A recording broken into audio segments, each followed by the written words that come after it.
আজ যে রেসিপিটা দেখাবো সেটা হচ্ছে পুর ভরা করলা। আমি করলাটার গা এরকমভাবে চেঁচে নিয়েছি এই যে, আর ভিতর থেকে আমি সব দানাগুলো বার করে নিয়েছি। এই কটা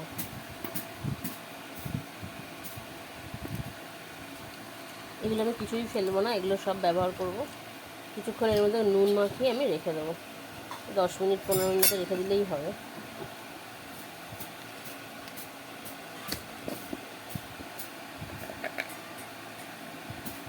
বেশ কিছুটা নুন আমি দেবো,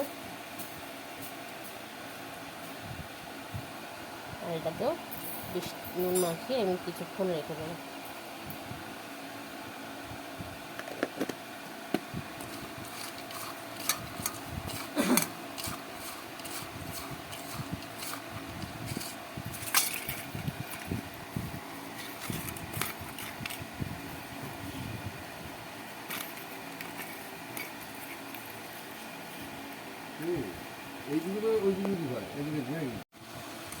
দশ মিনিট আমার হয়ে গেছে। এবার আমি এগুলোকে ভালো করে 2-3 বার করে জল দিয়ে ধুয়ে নেবো, কারণ নুন অনেকটা করে দিয়েছি, তাহলে তেতো হয়ে যাবে।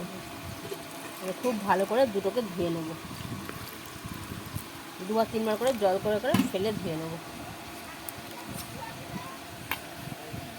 পেস্ট করে নেবো উচ্ছের যে গাটা আর উচ্ছের ভিতরের যে দানাটা, ওটা নিয়ে নেবো। আর এর সঙ্গে নিয়ে নেবো একটু আদা আর রসুন। এর সঙ্গে নিয়ে নেবো একটু রসুন আর একটু আদা।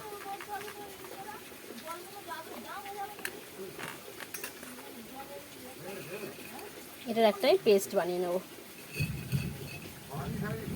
পুরের জন্য আমি তেল দিয়ে দিয়েছি প্যানে, আর সাদা জিরে ফোড়ন দিয়েছি, দিয়ে পেঁয়াজ দিয়ে দিলাম।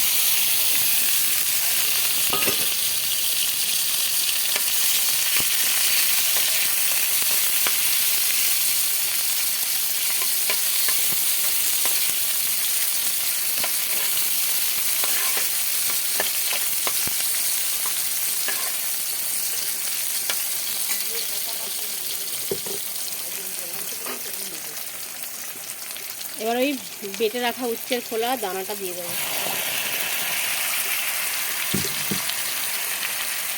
শুকনো মশলা আমি তো দিয়েছি লঙ্কা গুঁড়ো, হলুদ গুঁড়ো, জিরে গুঁড়ো, ধনে গুঁড়ো আর একটু আমচুর পাউডার আর নুন।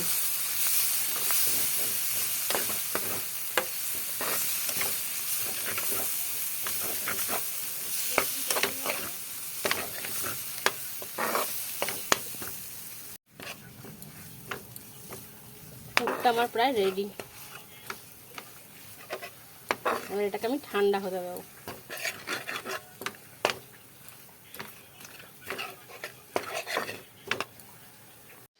পুরটা পুরো আমি করলার মধ্যে ভরে নিয়েছি, এবার আমি ভেজে নেব।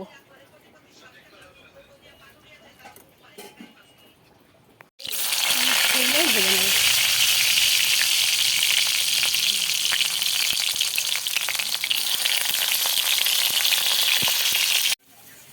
ভাজা হয়ে গেছে, এবার আমি তুলে নেবো এরকম করে সব কটা ভেজে নিয়ে।